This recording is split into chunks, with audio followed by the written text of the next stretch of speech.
All right. Hello, hello, hello. My name is Tony, and welcome to the Clue Show, where we're going to talk about all things exciting. But specifically, we're going to talk about my experience in being a small business owner. For our first show here, please temper your expectations, as this is the first show. I have been taking recordings of myself talking for a while and listening to them and deciding that they're all garbage. And I'm going to try to just power through and get the first show in one take, because I am a terrible note taker. And I try to make an outline and then I blank out and totally forget it. And anyway, I was in college too. I'm just useless at taking notes. Anyway, welcome to the Clue Show. My name is Tony.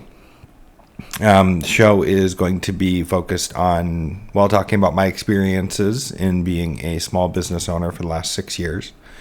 I recently shut down my business, actually about a week ago. So you're catching me right at the raw time when I'm sitting here, don't have business anymore, don't have any money, don't know what to do, don't know what comes next. Decided that, hey, maybe I'll buy a microphone and talk into it for hours at a time and see if I figure out what next step to take in my life. So I shut down my business, about a week ago. I was running a commercial painting business for the last 3 years. I was running a commercial painting business for the last 3 years. Before that, I was running a general construction business focused more on residential work with a little bit of commercial stuff sprinkled in there.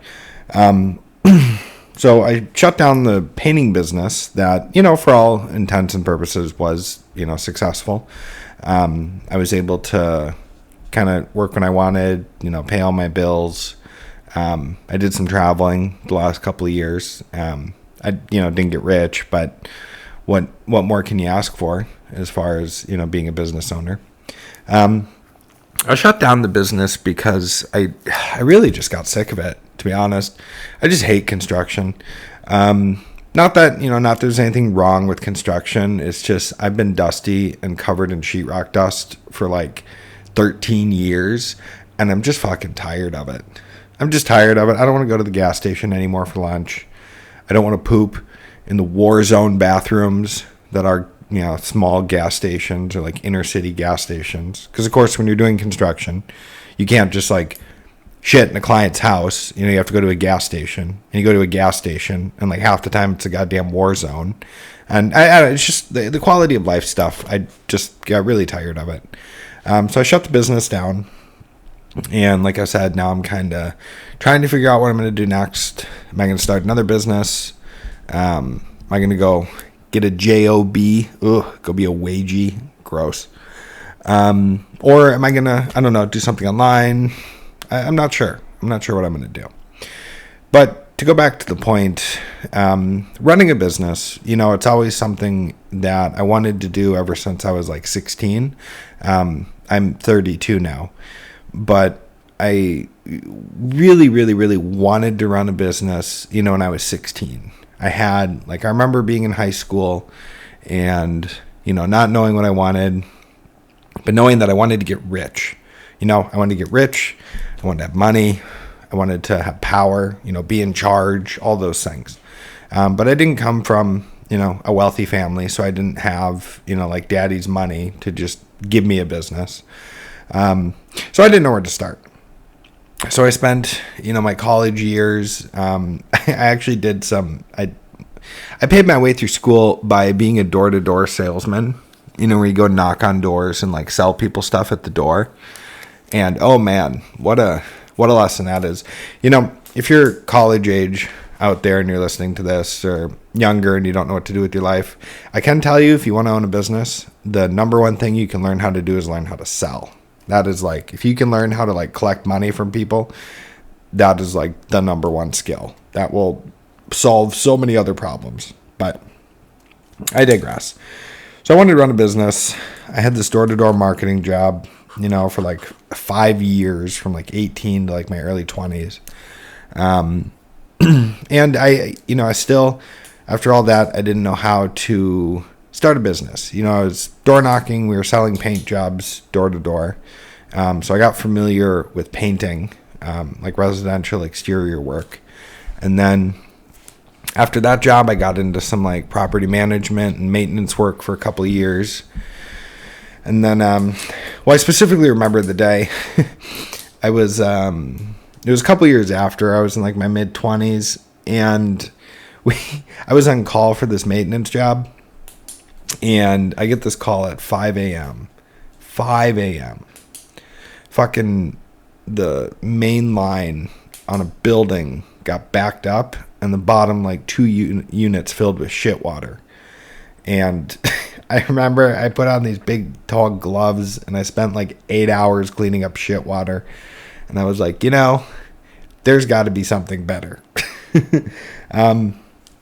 So I had that job, and then a week after the shit water incident, I put in my 2 weeks notice, and I was out. So I went back to I did insurance restoration for a while. The guys that go chase storms around, knock on your door, and try to get you to file insurance claims to replace your roof. Yeah, I was that guy for a few years. It was fun. I got to travel around the country. I worked in like 4 or 5 different states, just slinging roofs whenever there was a hailstorm or a windstorm or a hurricane. So it was, entertaining to say the least. But after that, that's when I came back and actually started my first business. I didn't know what to expect. I knew how to sell. I knew how to do roofing. I knew how to paint. I had, years of experience as a maintenance guy. So I figured, what, this is it. I'm ready to go. So I started the business, and, in future, I don't know how much I want to talk about it today. I think I'll, maybe try to make a list in the future to go over like specific instances about the business in, the last like 6 years. But after I started the first business, I'll throw some stats out there. The first year we did like $158,000 worth of revenue in the first like 9 months. And then year 2, I ended up signing. I had, we brought in just over $540,000 worth of revenue. Not all of that was profit, obviously. But I had like $800 and some $1,000 worth of contracts signed. Basically, we were on pace to do like $1 million, and I crashed and burned hard. I actually ended up going bankrupt that year. So that was fun. Anyone who's ever, I guess the saying is true. You're not really an entrepreneur until you go bankrupt. And I did. It's really, I guess, in future episodes, I'll talk more about like how that happens, and how, more revenue and more contracts is not always the better thing. Everyone wants to be rich, but the first time, you make $60,000 to $80,000 in a month, it's fucking terrifying. It's terrifying. Horrible. So in the future episodes, I'll talk more about, that experience and building that, and what it was like hiring crews and dealing with like, collecting money and signing contracts, and how that, numbers sound big, but it's actually not fun at all. Yeah.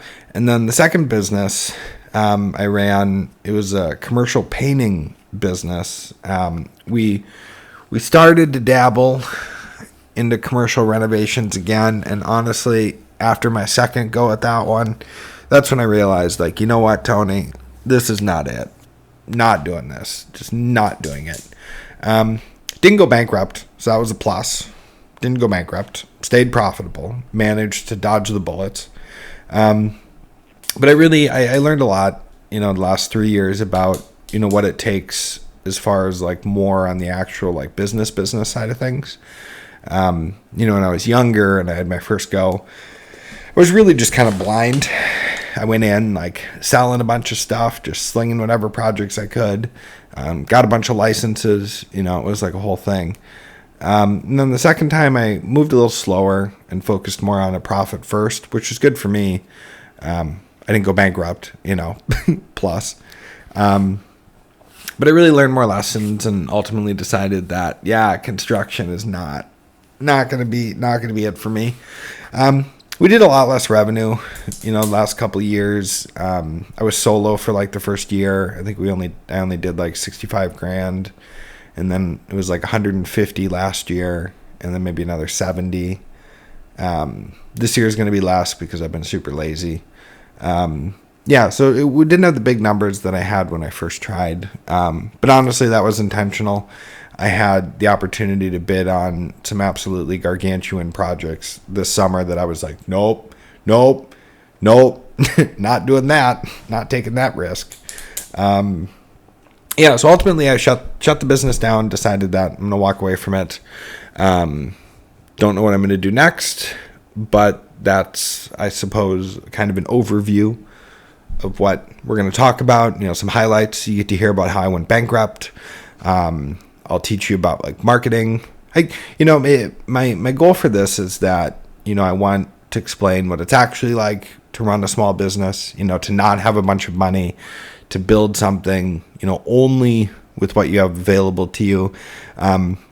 So hopefully it would be educational to some degree. I'll teach you about marketing, the like legal side of things, some things about financing that I've learned, and how to have a better time than I did, basically. But I hope to be entertaining. There's lots of, I have lots of examples where I got in way over my head, had no idea what I was doing, but said, I can do that. It's fine. Yeah, just sign the contract. It's cool. Many times when I did that, and it ended up biting me in the ass. Lots of experiences, like the first time I rented a 40-foot scissor lift and just totally ruined a guy's lawn. I had no idea. We were all so excited about the scissor lift. None of us had ever ridden one before, so we were just spinning around in circles in the freaking cul-de-sac while the neighbors were watching. We ultimately we did finish the project, and I repaired the guy's lawn for the most part. But it was just a huge pain in the ass. So lots of fun stories, we'll have from that. Other things. I hope to be educational. In the next episode, I think we'll focus more maybe on the first business. And I'll pick, how I did like the sales, the amount of revenue, what to watch out for. If you want to start your own business, I'll give you some tips and resources for that. But overall, I hope you guys like it. And I'm kind of running out of things to talk about for the first episode here. Been going for 13 minutes. I don't know. I'm going to try to make it even 15 minutes. I have 2 more minutes to talk. So we're going to talk about like business stuff. I'm going to try to do some educational stuff. Maybe in the future, Tony will talk more about like other hot topics. But for now, we'll just start with this. I may throw together a website with some resources. I think that would be kind of fun. I have some marketing tools actually that I've been wanting to share for a while. So thank you for tuning in to the first episode of The Clue Show. I know it's only 15 minutes. I would like to do more, but the first one, temper your expectations, please. Get a clue and tune in next week for episode number 2.